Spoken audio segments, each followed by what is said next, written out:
Hello students.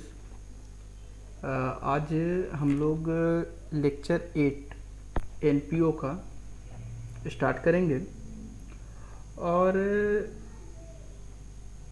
हम लोग terminology के बारे में जानेंगे। एनपीओ का अपना कुछ टर्म है, ठीक है।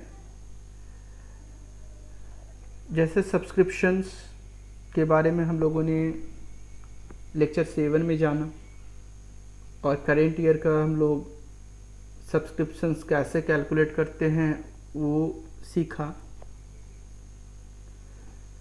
और आज हम लोग रिवेन्यू एक्सपेंसेज ऑब्लिक पेमेंट्स ये क्या चीज़ है, इस चीज़ को हम लोग समझेंगे। तो यहाँ पर देख रहे हैं revenue expenses oblique payments. Revenue expenses are expenses incurred by the NPO to carry out the operations or activities। अगर कोई बिजनेस है तो बिजनेस चलाने के लिए फंड चाहिए होता है, तो फंड आता है तो भी खर्च होता है। तो उसी तरह से यहाँ पर एनपीओ के लिए आपका इनकम और एक्सपेंस भी होता है। तो इनकम एक हमारा रिवेन्यू नेचर का होता है इनकम, और एक्सपेंस होता है वो भी रिवेन्यू नेचर का होता है। तो रिवेन्यू नेचर यहाँ पर क्यों कहा जा रहा है? रिवेन्यू का मतलब है रेकरिंग, मतलब बार बार, मतलब एक फाइनेंशियल ईयर में हम लोग अगर इनकम या एक्सपेंस बार बार करते हैं तो वैसे इनकम और एक्सपेंस को हम लोग रिवेन्यू नेचर का कहते हैं। तो चलिए, तो ऑपरेशंस को और एक्टिविटीज़ को करने के लिए, ठीक है, हम लोग कुछ एक्सपेंस करते हैं, लाइक वेजेस देते हैं मजदूर को, लेबर को, सैलरी देते हैं एम्प्लॉई को, रेंट पे करते हैं, टैक्स पे करते हैं, परचेज करते हैं न्यूज़पेपर्स, उसमें खर्च होता है, मैगजीन परचेज करते हैं, उसमें खर्च होता है, प्रिंटिंग एंड स्टेशनरी परचेज करते हैं, उसमें खर्च होता है, इंश्योरेंस प्रीमियम भरते हैं, उसमें खर्च होता है, etc। ठीक है, तो ये क्या है? एक फाइनेंशियल ईयर में बहुत बार होने वाला एक्सपेंस है ये। तो इसे हम लोग रिवेन्यू नेचर का एक्सपेंस और पेमेंट्स कहेंगे, ठीक है। तो रिवेन्यू एक्सपेंसेज ऑल्सो इंक्लूड, इसमें और क्या क्या इंक्लूड होता है? Expenses incurred on the maintenance of fixed assets. तो जैसे हम लोग जो भी फर्नीचर, प्लांट, मशीनरी और भी कुछ मशीनरी परचेज करके रखे हैं तो वो ख़राब होता है तो उसका मेंटेनेंस में भी खर्च होता है, तो वो भी रिवेन्यू नेचर का ही माना जाता है। तो उसमें क्या क्या आ जाएंगे? रिपेयर्स आ जाएंगे, डिप्रिसिएशन, मशीनरी है तो आज जो रेट में हम परचेज किए वो रेट में तो सेल नहीं होगा, उसको यूज करेंगे तो डिप्रिशिएट होगा, तो डिप्रिसिएशन etc, ये सारे रिवेन्यू नेचर के हैं, ठीक है। तो रिवेन्यू नेचर का अगर एक्सपेंसेज हो, पेमेंट्स हो, तो उसको हम लोग डेबिट साइड में लिखेंगे, किसके? इनकम एंड एक्सपेंडिचर अकाउंट के, ठीक है। ये चीज़ याद रखना है। अगर रिवेन्यू नेचर का एक्सपेंसेज हो तो उसको हम लोग डेबिट साइड में लिखेंगे, इनकम एंड एक्सपेंडिचर अकाउंट के, ओके। चलिए, second point, revenue income oblique receipts. अगर रिवेन्यू नेचर का हमारा इनकम हो तो उसमें क्या क्या आता है?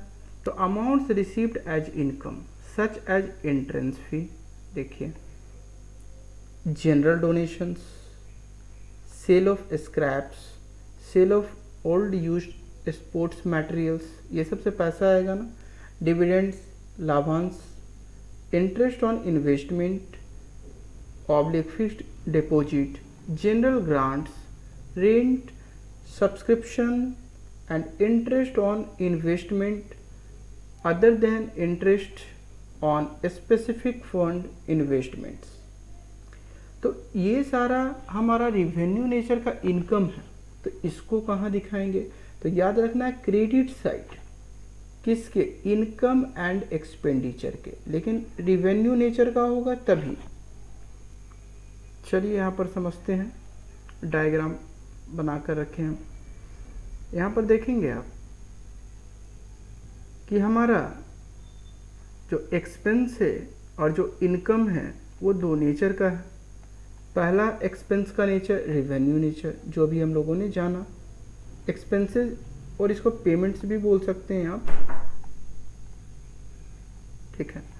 तो ये हो गया हमारा debit side income and expenditure का। अगर इनकम होगा रिवेन्यू नेचर का, that means credit side income and expenditure account. चलिए अब थर्ड टर्म हमारा है कैपिटल एक्सपेंडिचर पब्लिक पेमेंट्स। अगर कैपिटल नेचर का एक्सपेंडिचर हो और पेमेंट्स हो, तो expenditure that gives benefit of enduring nature, that is the benefit of which is not exhausted और कंज्यूम्ड विद इन द, देखिए इसको याद रखना, consumed with in the accounting periods, capital expenditure. इसमें एग्जांपल्स क्या है? जैसे परचेज ऑफ बुक्स,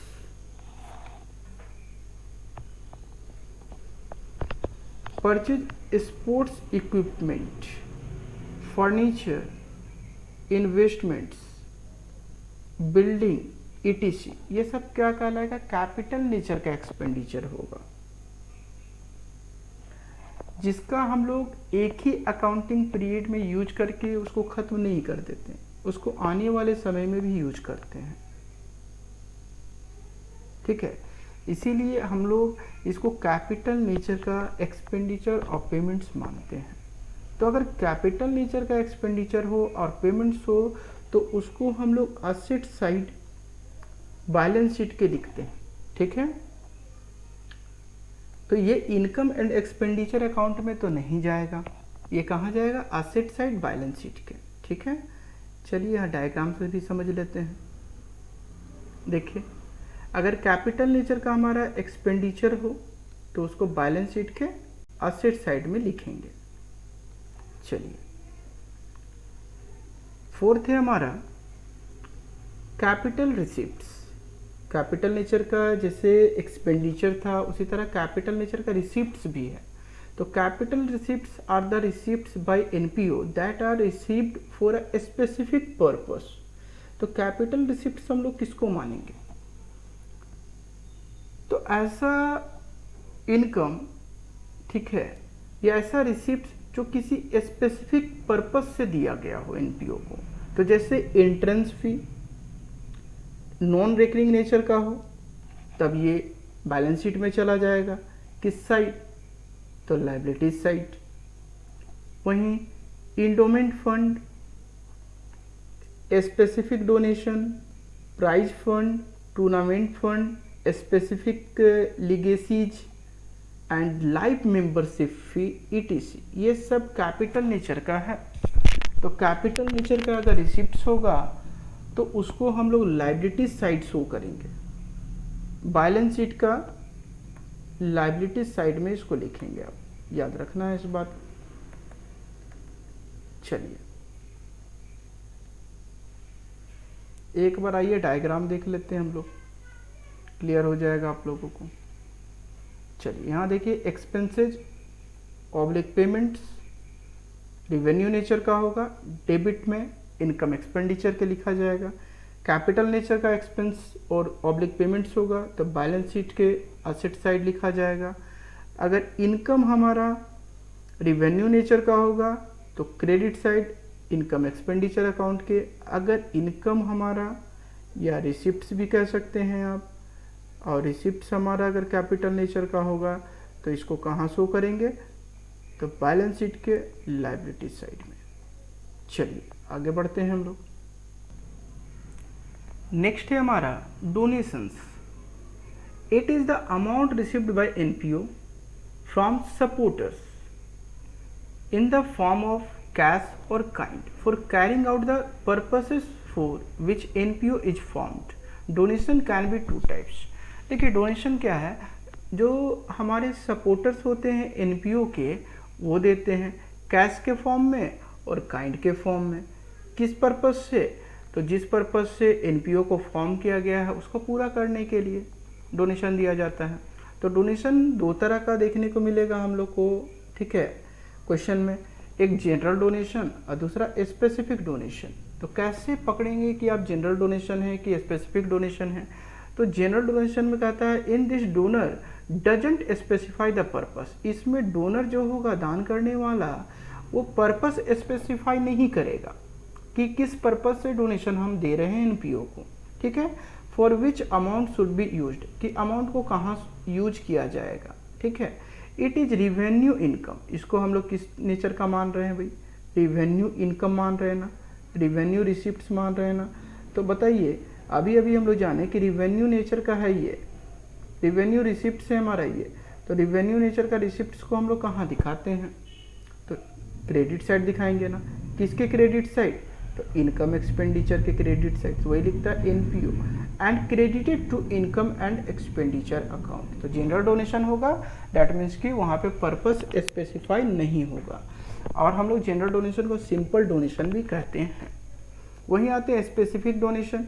तो इन दिस डोनर स्पेसिफाई, जो देने वाला है पैसा, डोनेट करने वाला है, वो स्पेसिफाई कर देता है purpose for which amount must be used, कि अमाउंट जो दिया जा रहा है डोनर के द्वारा उसका यूज कहाँ किया जाएगा। It is like a liability for NPO। तो ये क्या होता है? लाइबिलिटी होता है NPO के लिए। Till the amount provided is not used for such specific purpose. तो कब तक लाइबिलिटी माना जाता है?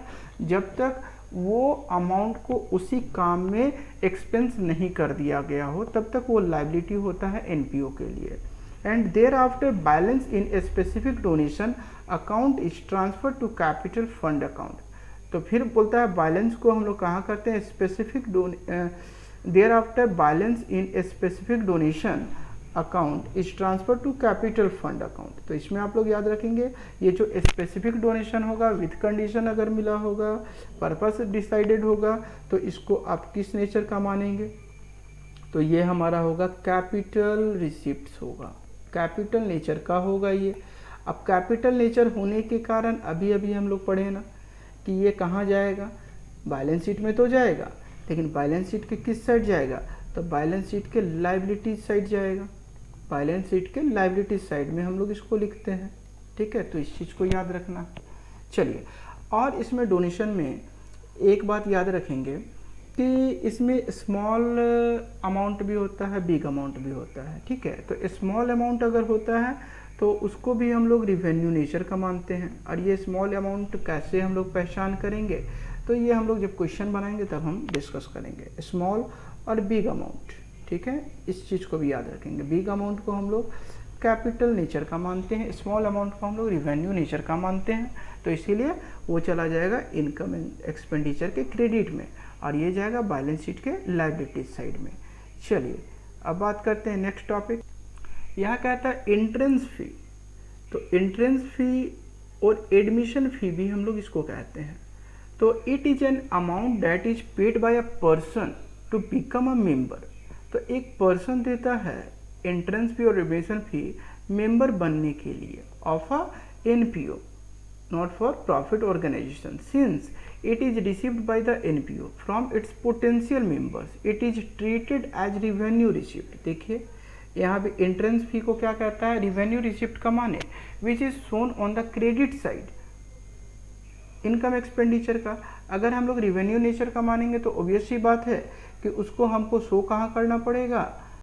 एंट्रेंस फी को तो इनकम एक्सपेंडिचर अकाउंट में, ठीक है। तो चलिए यहाँ पे एंट्रेंस फी के लिए एक बात याद रखेंगे आप लोग। अगर एंट्रेंस फी में, अगर एंट्रेंस फी, तो पहला इसका ट्रीटमेंट क्या है? ये तो डिसिप्लिन पेमेंट में तो जाएगा ही, लेकिन इनकम एक्सपेंडिचर में ये क्रेडिट साइड में इसको लिखेंगे, पहला कंडीशन, ठीक है। अगर क्वेश्चन में कुछ नहीं कहा गया हो, अगर कहता है कैपिटलाइज्ड करने के लिए, क्वेश्चन में कभी कभी कह देता है कैपिटलाइज करने के लिए, या इसको कैपिटल नेचर का मानने के लिए, ठीक है। और कैपिटलाइज्ड अगर कर दिया जाए क्वेश्चन में, तब आप लोग इसको कैपिटलाइज करेंगे और इसको कहाँ दिखाएंगे, तो ये चला जाएगा आपका बैलेंस शीट में, याद रखेंगे, एंट्रेंस फी, एंट्रेंस फी, ठीक है। कैपिटलाइज करने के लिए कहा जाएगा तो ये बैलेंस शीट में दिखाएंगे हम लोग, ठीक है। और ये कैपिटल फंड में जा करके ऐड हो जाएगा, कहाँ पर, तो कैपिटल फंड में। चलिए क्वेश्चन बनाएंगे तो फिर क्लियर होगा। अभी केवल याद रखना है, अगर एंट्रेंस फी के साथ कुछ नहीं कहा गया हो तो डायरेक्ट हम लोग उसको इनकम एक्सपेंडिचर के क्रेडिट साइड में लिख देंगे, ठीक है। लेकिन कैपिटलाइज करने के लिए कहता है तो उसको बैलेंस शीट में आप ले जाएंगे।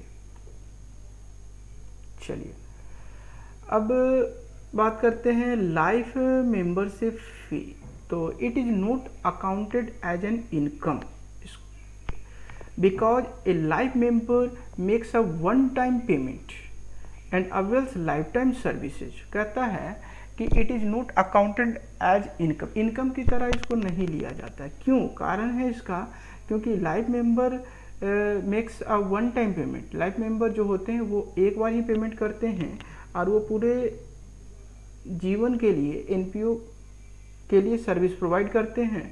There after it is accounted as capital receipt. देखिए इसको कैपिटल रिसिप्ट हम लोग मान रहे हैं, तो कैपिटल रिसिप्ट मान रहे हैं लाइफ मेंबरशिप फी को, तो ये कहाँ चला जाएगा, सिंपल सी बात है कि ये हमारा बैलेंस शीट में जाएगा।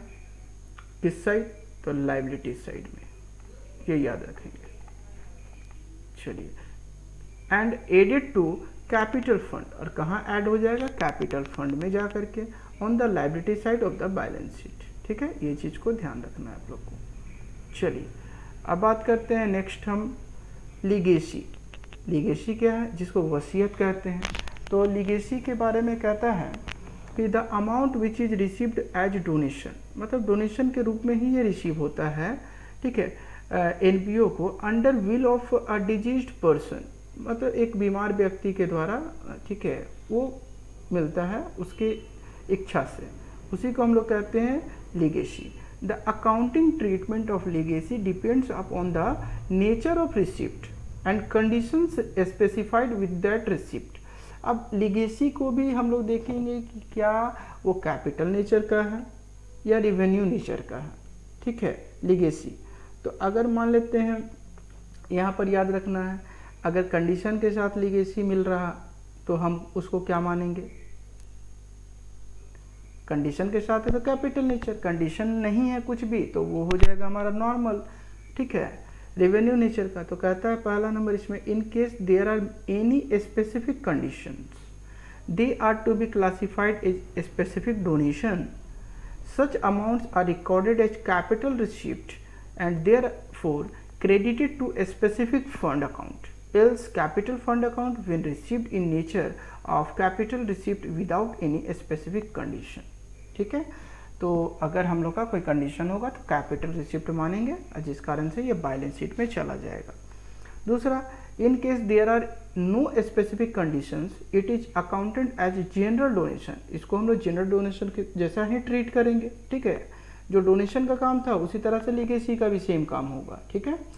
सच amounts are recorded as revenue receipts, देखिए इसको रिवेन्यू रिसिप्ट्स मान रहे हैं, उसको कैपिटल रिसिप्ट्स मान रहे हैं। And therefore credited to income and expenditure account. तो यहाँ पे क्या होगा कि अगर स्पेसिफिक नेचर का लीगेसी होगा, कंडीशन के साथ होगा, तो बैलेंस शीट में लायबिलिटी साइड में चला जाएगा, ठीक है। स्पेशल,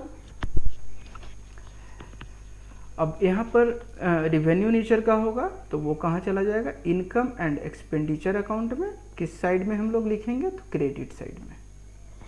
चलिए, और लीगेसी में भी स्मॉल वैल्यू और बिग वैल्यू का बात कहीं कहीं आप बुक में देखेंगे लिखा हुआ, ठीक है। कहीं कहीं देखेंगे लीगेसी को कभी इनकम एक्सपेंडिचर के क्रेडिट साइड में लिख दिया गया, और कभी देखने को मिलेगा कि बैलेंस शीट के लायबिलिटी साइड में लिखा गया। तो ऐसा क्यों होता है, स्मॉल वैल्यू और बिग वैल्यू के कारण। तो इसमें भी जैसे डोनेशन में हम लोगों ने देखा है स्मॉल अमाउंट, बिग अमाउंट, ठीक है। तो उसी तरह यहाँ भी याद रखेंगे आप एक चीज़ और, स्मॉल अमाउंट और बिग अमाउंट, ठीक है। अगर मान लें कि स्मॉल अमाउंट हो, ठीक है, तो सिंपल ये कहाँ चला जाएगा, इनकम एक्सपेंडिचर के क्रेडिट साइड में, ठीक है। और अगर वहीं बिग अमाउंट हो तो कहाँ होगा, ऐड हो जाएगा कैपिटल फंड में, ठीक है, याद रखेंगे इसको, कैपिटल फंड में ऐड होगा लायबिलिटी साइड में। चलिए अब बात करते हैं, नेक्स्ट हमारा है ऑनोरेरियम। ऑनोरेरियम क्या है, चलिए, एन अमाउंट और token of payment made to a person who has voluntarily undertaken a service which would normally command a fee is termed as honorarium. It is a more of an expression of gratitude rather than a consideration for service. देखिए यहाँ पर क्या होता है, जैसे एक कोई person है वो रिटायर है, ठीक है, या एनपीओ के लिए काम कर रहा है लेकिन वो सैलरी नहीं लेता, तो एनपीओ क्या करती है, उसको कुछ सुविधा देती है, ठीक है, जैसे उसको कार का फैसिलिटी दी, फ्यूल का फैसिलिटी दी, ठीक है, डिनर का फैसिलिटी दी, ठीक है। तो ये सब में खर्च हो रहा ना, तो इसके लिए पेमेंट किया जा रहा है किसको, वो पर्टिकुलर सेक्रेटरी को, मान लेते हैं सेक्रेटरी बना दिया गया इसको, मिस्टर एक्स को, तो मिस्टर एक्स को जो भी सुविधा के लिए पेमेंट किया जाएगा तो उसी को हम लोग कहते हैं ऑनोरेरियम। सैलरी ना बोल करके यहाँ पे क्या कहेंगे, ऑनोरेरियम, उसको सुविधा दिया जा रहा है क्योंकि वो सर्विस दे रहा है एनपीओ को, एनपीओ के लिए काम कर रहे हैं ये सेक्रेटरी मिस्टर एक्स, ठीक है। तो अकाउंटिंग ट्रीटमेंट इसका क्या होगा, तो it is shown on the expenditure side. देखिए ऑनोरेरियम को याद रखना है, एक्सपेंडिचर साइड दिखाएंगे इनकम एंड एक्सपेंडिचर अकाउंट के। क्यों, तो कारण है कि इसको हम लोग रिवेन्यू नेचर का मानते हैं, ये हमारा रिवेन्यू नेचर का होता है क्या, तो ये हमारा क्या है, पेमेंट से, ऑनोरेरियम पेड कर किया जाएगा ना, तो पेमेंट है, तो इसको हम लोग कहाँ दिखाएंगे, इनकम एंड एक्सपेंडिचर अकाउंट में, ठीक है। और किस साइड चला जाएगा ये, तो डेबिट साइड में चला जाएगा, ठीक है, क्योंकि रिवेन्यू पेमेंट्स होता है ये। चलिए अब बात करते हैं सेल ऑफ ओल्ड न्यूज़पेपर्स और पीरियोडिकल्स, ये क्या चीज़ है, तो इसको समझें। तो जैसे मान लेते हैं हम न्यूज़पेपर परचेज करते हैं पढ़ने के लिए, या periodicals, that means magazines, periodicals में क्या क्या आ जाएंगे, मैगजीन्स, पत्रिका वगैरह बोलते हैं ना हम लोग, ठीक है, जर्नल्स, तो वो सब ले रहे हैं, तो उसको क्या करेंगे हम, फिर वही कुछ महीने, 2 महीने, 3 महीने रख करके उसको फिर हम सेल कर देते हैं कबाड़ वाले को, ठीक है। तो पैसा तो देगा ना कबाड़ वाला, जैसे भी केजी परचेज करे वो, तो उससे पैसा हम लोग को मिला, तो वही कहता है receipts from sale of old sports materials, magazines, periodicals, journal etc are treated as revenue receipts. देखिए उसको क्या मानने के लिए कहा जा रहा है, रिवेन्यू रिसिप्ट्स मानने के लिए कहा जा रहा है। तो अगर हम लोग रिवेन्यू रिसिप्ट्स मान रहे हैं तो ये कहाँ जाएगा, इसको आप कहाँ शो करेंगे, तो रिवेन्यू नेचर का रिसिप्ट्स होता है तो वो इनकम एक्सपेंडिचर में जाता है, तो किस साइड, तो देखना पड़ेगा ये रिसिप्ट से कि पेमेंट से, तो रिसिप्ट से, तो किस साइड चला जाएगा, इनकम साइड, तो इनकम किस साइड होता है, क्रेडिट साइड, ठीक है। तो ये चीज़ लिखता है these are credited to income and expenditure account, ठीक है। अब बात करते हैं sale of old sports materials. अब जैसे न्यूज़पेपर हम सेल किए उसी तरह से ओल्ड स्पोर्ट्स मटेरियल्स भी बेच सकते हैं, तो receipts from sale of old sports materials such as old bat, ball, needs etc are treated as revenue receipts. देखिए इसको भी हम आप लोग क्या मान रहे हैं, मतलब रिवेन्यू रिसिप्ट, इसको भी हम लोग ले रहे हैं, तो रिवेन्यू नेचर का रिसिप्ट है, तो इसको आप कहाँ दिखाएंगे, इनकम एक्सपेंडिचर में दिखाएंगे, तो किस साइड, तो रिसिप्ट है, तो ऑब्वियस सी बात है क्रेडिट साइड में चला जाएगा ये, ठीक है। अब बात करते हैं accrued income oblique outstanding income, ठीक है। इनकम तो हुआ हमारा लेकिन वो आउटस्टैंडिंग है, अभी बकाया है, मिला नहीं है, तो उसको कहाँ दिखाएंगे, it is shown on the income side, shown on the income side of the income expenditure. पहला चीज़ तो आप इनकम एंड एक्सपेंडिचर में दिखाएंगे किसको, आउटस्टैंडिंग इनकम को, ठीक है। आउटस्टैंडिंग इनकम को पहला चीज़ यहाँ पर हम बता रहे हैं, नंबर 1 आप इसको इनकम एंड एक्सपेंडिचर अकाउंट के किस साइड, तो क्रेडिट साइड दिखाएंगे, ठीक, first and second. And asset side of the balance sheet, कब, जब आउटस्टैंडिंग इनकम हो और एक्रूड इनकम कहा गया हो क्वेश्चन में, ठीक है, तब इसको फिर बैलेंस शीट के असेट साइड में भी लिखेंगे साथ साथ। चलिए, दो चीज याद रखना है एक्रूड इनकम के लिए। उसी तरह से अनएक्रूड इनकम और इनकम रिसीव्ड इन एडवांस होता है। इनकम रिसीव्ड इन एडवांस, अगर इनकम हम लोगों ने एडवांस में रिसीव किया, ठीक है, तो इसका ट्रीटमेंट क्या होगा, it is subtracted from the related income to be shown on the credit side of income and expenditure account. It is also shown on the liability side of the balance sheet. देखिए, इसको liability side दिखाएंगे आप। पहला चीज unaccrued income और income received in advance को, तो first number कहता है कि आप बैलेंस शीट में दिखाइए, किस साइड में, लाइबिलिटी साइड, ठीक है। और वहीं सेकेंड नंबर क्या कहता है, अगर अनएक्रूड इनकम हो, वो तो इनकम इस साल का है नहीं, तो हम लोग इनकम एंड एक्सपेंडिचर अकाउंट में, ठीक है, कहता है ना, it is subtracted from related income, related income से, ठीक है, हम लोग क्या करेंगे, माइनस करेंगे, ठीक है, क्रेडिट साइड में अगर होगा तो इनकम एंड एक्सपेंडिचर, जैसे हम लोग सब्सक्रिप्शन का करते थे, याद कीजिए, एडवांस अगर मिल जाता तो उसको लेस करते थे ना, तो वही काम यहाँ भी करेंगे। इनकम एक्सपेंडिचर में क्रेडिट साइड में रिलेटेड आइटम से या रिलेटेड इनकम से क्या कर देंगे आप, सब्ट्रैक्ट कर देंगे, माइनस कर देंगे, क्योंकि वो तो लाइबिलिटी है ना, वो तो हमारा इनकम नहीं है, वो तो करेंट ईयर का इनकम नहीं है। और इनकम एक्सपेंडिचर में क्या लेते थे, करेंट ईयर का ही इनकम को हम लोग डालते हैं, ठीक। एडवांस में मिल गया मतलब वो क्या, नेक्स्ट ईयर के लिए मिला है ना। चलिए, अब बात करते हैं सेल ऑफ स्क्रैप और ग्रास। वही न्यूज़पेपर की तरह इसको भी ट्रीट हम लोग करेंगे, ठीक है। कहता है the sale of scraps such as बोतल, box, etc and sale of grass, etc is shown on the receipts and payments account. Amount received from sale of scraps and grass is income, ठीक है, बेच रहे हैं तो पैसा आ रहा, that means income है हमारा। It is shown on the income side, income expenditure के। तो ये सेल ऑफ स्क्रैप होगा या ग्रास होगा, तो इसको भी मानेंगे हम लोग क्या, रिवेन्यू रिसिप्ट्स। अब रिवेन्यू रिसिप्ट से, रिवेन्यू नेचर का रिसिप्ट से आपका, तो आप इसको कहाँ दिखाएंगे, इनकम एक्सपेंडिचर में, तो रिसिप्ट से ना। अब रिसिप्ट से तो किस साइड जाएगा, एक्सपेंडिचर में तो नहीं जाएगा, इनकम साइड जाएगा। तो इनकम किधर होता है, क्रेडिट में लिखते हैं ना।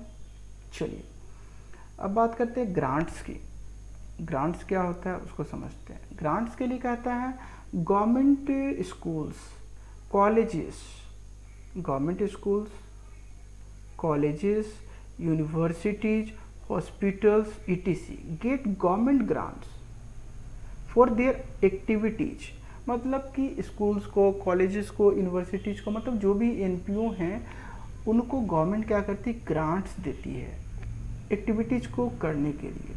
द रिकरिंग ग्रांट्स और grants in aid are treated as revenue receipts. देखिए, अगर रिकरिंग नेचर का हो तो उसको हम लोग रिवेन्यू रिसिप्ट्स मानेंगे, कंडीशन के साथ ना मिला हो, दैट मीन्स, ठीक है, तो उसको income and so there are credited to income expenditure. अगर ग्रांट्स हमारा मिला हो लेकिन कोई भी कंडीशन ना हो, रिवेन्यू रिसिप्ट्स हो, रिवेन्यू रिसिप्ट्स हो, मतलब गवर्नमेंट ग्रांट दी बट कोई कंडीशन लगा कर नहीं दी भाई, ग्रांट्स केवल दे दी, ठीक है, तो उसको रिवेन्यू रिसिप्ट्स मानेंगे।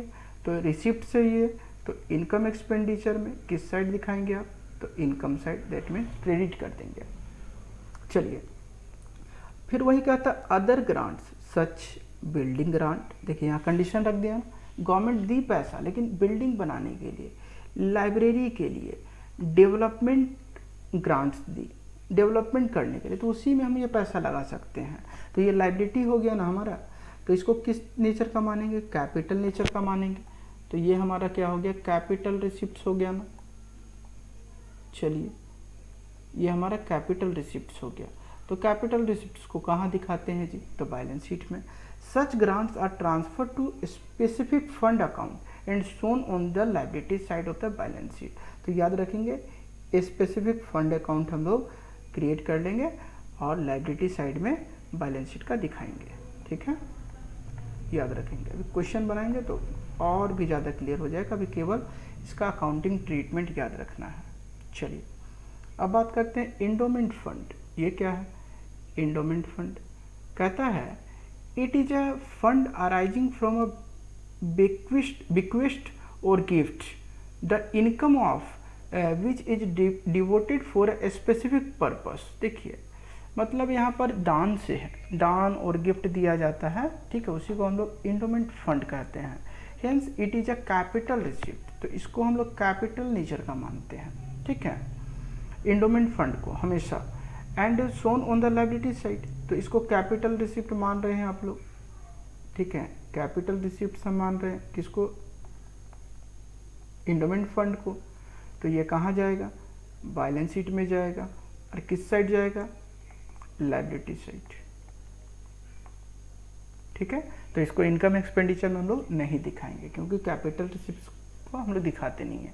तो ये कहता है it is a fund arising from a bequest और गिफ्ट, ठीक है, बिक्वेस्ट का मतलब लाइक दान, ठीक है, the income of which is devoted for a specific purpose. देखिए यहाँ पे कह दिया ना, इंडोमेंट फंड जो होता है स्पेसिफिक पर्पस से ही दिया जाता है। Hence it is a capital receipt and shown on the liability side of the balance sheet as an item of a specific purpose fund, ठीक। चलिए बात करते हैं स्पेशल फंड की बात अब। तो स्पेशल फंड्स में यहाँ पर देखेंगे कि sometimes special funds are created to meet specific purpose, ठीक है, मतलब स्पेशल फंड लाइक कुछ स्पेशल पर्पस से दिया जाता है, जैसे स्पोर्ट्स कराने के लिए स्पोर्ट्स फंड, मैच कराने के लिए मैच फंड, टूर्नामेंट कराने के लिए टूर्नामेंट फंड, ठीक है, for conducting tournaments charity fund, for giving charity, building fund, building बनाने के लिए, कंस्ट्रक्टिंग बिल्डिंग्स, ठीक है, prize fund, giving prize, prize देने के लिए, ठीक है। Such funds are shown on the liability side of the balance sheet. देखिए तो इसको हम कहाँ दिखाएंगे, लायबिलिटी साइड में दिखाएंगे, किसके, बैलेंस शीट के, क्योंकि इस सभी के साथ कंडीशन है, और कंडीशन है दैट मीन्स कि रिसिप्ट तो है हमारा, लेकिन रिसिप्ट किस नेचर का है, कैपिटल रिसिप्ट है। तो कैपिटल रिसिप्ट को तो हम लोग अभी जान रहे हैं भाई, वो बैलेंस शीट में चला जाएगा, किस साइड चला जाएगा, लायबिलिटी साइड चला जाएगा। तो एक एग्जांपल से समझते हैं कि इसका ट्रीटमेंट हम लोग कैसे करेंगे। चलिए यहाँ पर देखते हैं, क्वेश्चन है, कहता है so how you would deal with the following items in the financial statements of a club, ठीक है। यहाँ पे देखिए फंड मिला है, प्राइज फंड कितना, तो 80,000 मिला, ठीक है। तो बैलेंस शीट में आप लायबिलिटी साइड आ जाएंगे, तो प्राइज फंड देखिए 80,000 यहाँ लिख दिया गया, ठीक है। उसके बाद प्राइज फंड से ही रिलेटेड देखिए आपको और क्या क्या दिया गया, प्राइज फंड जो मिला था हम लोग को 80,000, उसको इन्वेस्ट कर दिया गया, प्राइज फंड इन्वेस्टमेंट, ठीक है। कितना इन्वेस्ट कर दिया गया, 80,000 को इन्वेस्ट कर दिया गया, ठीक। तब इन्वेस्ट करने के बाद दिख रहा है कि income from prize fund investment, जो इनकम हुआ इन्वेस्टमेंट करने के बाद प्राइज फंड को कितना, 8,000 इनकम हुआ ना हमारा, तो ऐड हो जाएगा ना। अब हमारा कितना हो गया, प्राइज फंड 80,000 तो हम लोग रिसीव किए थे, लेकिन फिर उसको इन्वेस्ट कर दिए कहीं, तो 8,000 रुपये हमको मिल गया, ठीक है। तो कितना हो गया टोटल 88,000 हो गया। लेकिन प्राइज जो अवार्डेड हम लोग दिए, किसी को दिए प्राइज, बांटे, वो कितने का बांटे, 6,000 रुपये का ही बांटे, तो 6,000 रुपये ही खर्च हुआ ना। तो 6,000 देखिए हम लोग लेस कर दिए, तो यहाँ पे हमारा कितना बच गया, 82,000, ठीक है। तो इसी तरीके से हम लोग प्राइज फंड को दिखाते हैं, ठीक है। और यहाँ पे जो इन्वेस्टमेंट था हमारा, वो तो हमारा क्या था, असेट हो गया ना, तो उसको 80,000 हम लोग असेट साइड में दिखा दिए, ठीक है।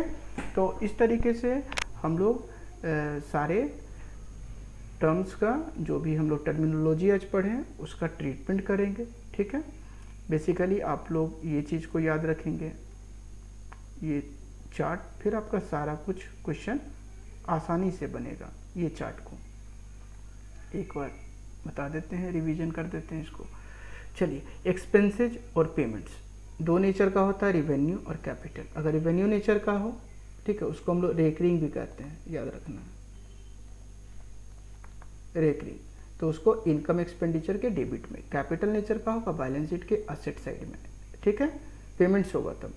और इनकम हमारा रिसिप्ट्स होगा, तो रिवेन्यू नेचर का होगा तो क्रेडिट साइड, और कैपिटल नेचर का होगा तो बैलेंस शीट लायबिलिटी साइड, ठीक है। चलिए, आज के लिए हम लोग इतना ही रखते हैं, इसको पढ़ के अच्छे से नोट्स बना लीजिएगा आप लोग। चलिए, okay, thank you to all of you.